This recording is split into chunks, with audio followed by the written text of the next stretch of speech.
In the Kuban region of the USSR, on the shore of the Azov Sea, 40 kilometers from the city of Yeysk, there is a small fishing village located around a group of grain elevators. It is called Periprava. We moved there in the beginning of March 1927. Snowstorms were still raging over the ice-covered sea.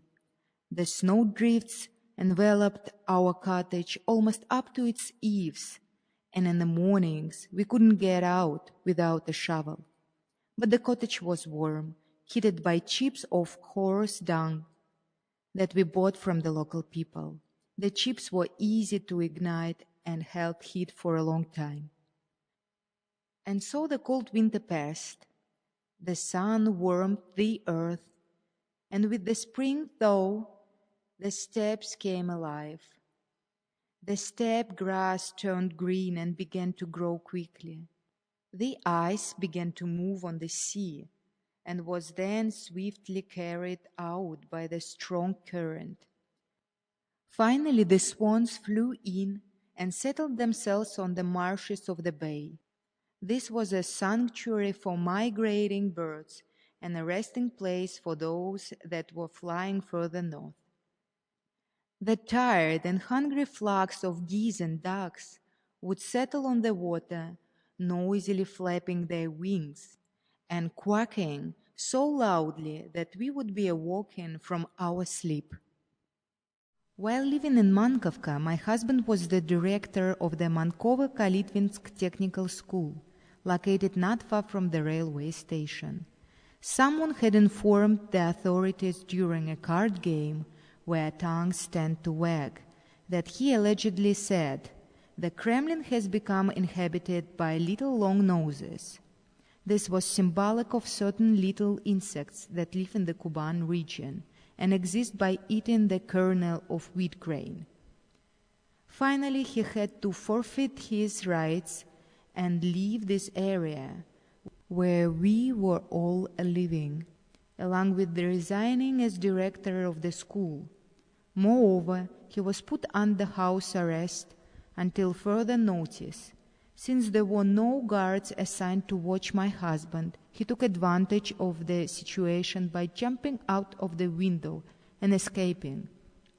Before anyone noticed, he went to the Chertkov station and left by train to the above-mentioned Periprava in the Kuban. The city was beginning to experience unemployment. However, since my husband was unable to find work, we decided to move on to Mariupol. This came at the time when the new economic policy, NEP, was coming to an end. Although the state was struggling to organize collective farms, there were still many free merchants, частники, working at the Mariupol market. Because of the high unemployment, no one had money. We found ourselves spending the last of our rubles on looking toward an uncertain future. While searching long and hard for the work, my husband registered at the unemployment office as required. Almost immediately he was arrested, and then reminded about statements that he made about those little long noses. By that time my father had already passed away, and here I was with two little children, without resource or assistance, and with little hope of finding a job. I began looking in offices, factories, at construction sites. Everywhere I heard the same response: there is no work. With the advent of unemployment registration, the authorities introduced the so-called record of service.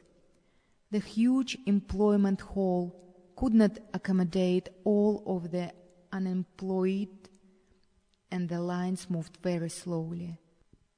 To get to the registrar's window, one had to spend almost the entire day waiting in line.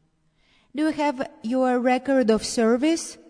"No, I haven't worked before." Where does your husband work? Oh, I see, come back tomorrow. But I have hungry children, I'll take the hardest job. I said, come back tomorrow, next. The crowd had already pushed me away from the window. So it was. Once in a while I was able to walk for a day, hauling bricks to a construction site or cleaning up stores. This was not sufficient work because even a full day's pay was barely enough to buy a little bread, and so we starved. Mommy, did you bring us some bread? No, my children, I couldn't find work today. Well, all right, then bring us some tomorrow. This was how my children often greeted me. It happened that one day I ran into a girlfriend from high school. Olga was already married with 4 children and had been living in Mariupol for some time. Her husband had been seriously ill and bedridden. They had their own little house that they built themselves out of a clay and straw mixture. If you like, move in with us, Olga said to me. You might even be able to find work here. Many of the Greeks are hiring painters to whitewash their animal barns. I became overjoyed at the prospects of that situation, and after thanking our former and kind hosts for sheltering us, I took my children and our belongings and moved in with Olga's family. I approached each job with neither resistance nor joy. After a while, I grew used to the work and appreciated my earnings and the food, because it was so entirely sufficient that my children even gained a little weight. I was concerned, however, my work was seasonal, and with the advent of cold weather, all of this could come to an abrupt end. Mariupol was the main city of our region, and our office was considered the regional one. The city councils that belonged to our office were called the periphery.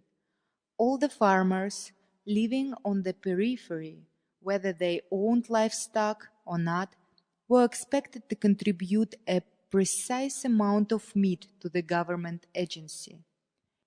In addition, the state took their surpluses and levied fines down the last cow or goat. They were labeled as unwilling and evil tax evaders. For the first time in my life, I actually saw a cow cry. An elderly couple was ordered to give up their cow to the state. We cried the whole way, the old man said. My wife was hugging and stroking her Mashka, and Mashka seemed to understand where she was being taken. You see, she's still crying, and sure enough I could see tears coming from the eyes of the cow. After stroking this cow, the old people, deprived and crying, shuffled back the 10 kilometers to their village. The regime that supposedly represented the worker peasant had just dropped them. The arrest policy now expanded to include the Ukrainians and the Poles. The innocent were dragged away. In every family there was heartbreak and tears. The Bolsheviks forgot at what cost they came to power. Then an official arrived from Moscow and made some kind of foggy speech about Germany's intentions for expansion. We ridiculed the speech, saying, "Let the Germans jabber away," but it seemed that something was going on in the upper political circles. But because we had grown accustomed to slogans such as "Be on guard" and "The enemy is at the gates," we didn't take the speeches very seriously.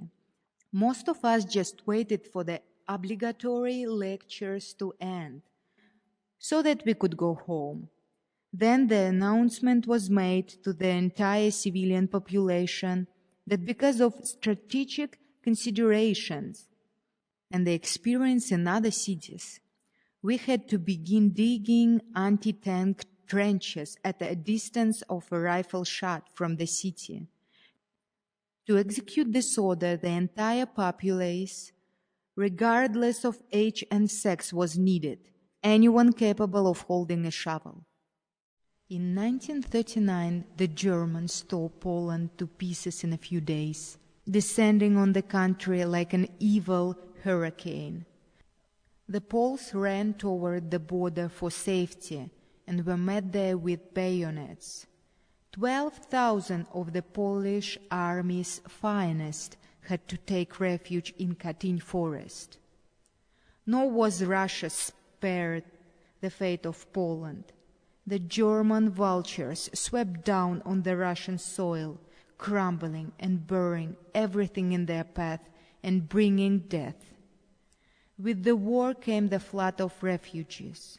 As soon as the first bomb was dropped on Poland, bread and all other products disappeared from the market. To receive a quarter of a pound of margarine, I stood in a line with 7,000 people, and behind me there were at least as many. We stood day and night and got nothing. We never received any mail from the front.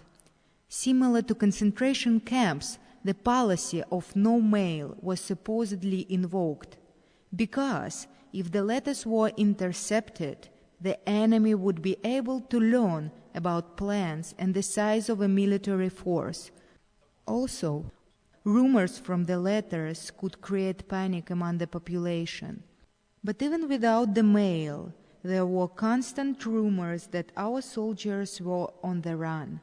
Those who escaped told of entire regiments surrendering to the enemy. In 1941, the city was soon surrounded by the Germans. At the port, the elevator containing grain for the city was set afire by the Russian army before their retreat. They didn't want to leave it for the enemy. The Germans were not about to give it to the populace, as evidenced by the fact that the railway cars full of stolen Russian goods were sent to Germany in their first days of occupation. Bread, baked from the burned grain, crunching like pieces of broken glass, was distributed to the people for about 2 or 3 days, after which we received nothing. Russian currency was not honored, and the German mark had not yet appeared. If one had some things to exchange for food, the only food was corn. Up to now, the Jews had been left alone and walked about freely, although the authorities were keeping track of them. On a certain day, old man Gorlin, who had been a neighbor, came knocking on my door and informed us that the Germans had ordered the Jews to pack up their belongings and prepare to leave. It was surprising that people didn't attempt to leave while they had the chance. The refugees, who were referred to as Polacks, were actually Polish Jews. They knew all about the ghettos and the various incidents of persecution, but they refused to believe what they were being told. One Jewish acquaintance told me, "Why should we leave? We are not some kind of rich folks. We've walked all of our lives. We sent our daughter away, but we are not going." All of my co-workers did the same, remaining for fear of losing their jobs. By evening of the same day, we watched as they were led down the street toward the military barracks outside of the city.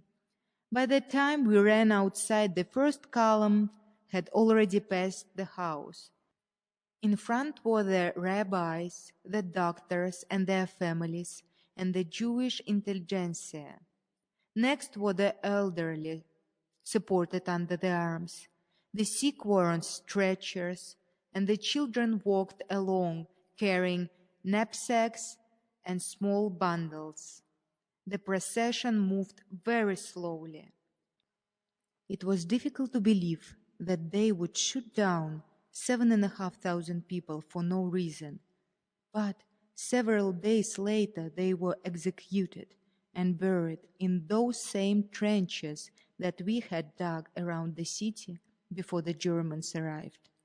A vile, inhuman, and criminal act had taken place in history. Several people died in our building. The Jews had been killed, and the yard became empty. My children and I were sent to Germany. At the Mariupol station, we said goodbye to everything that had been dear to us, and we said goodbye forever.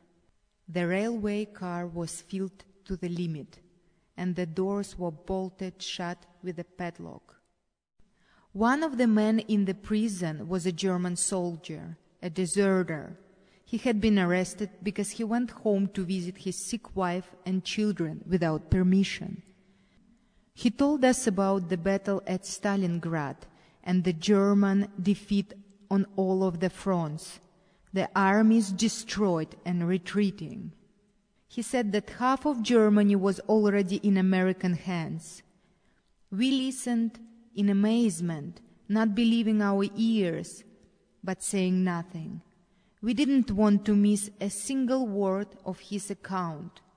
Throughout our entire 4-year imprisonment, we had not known what was happening on the military front.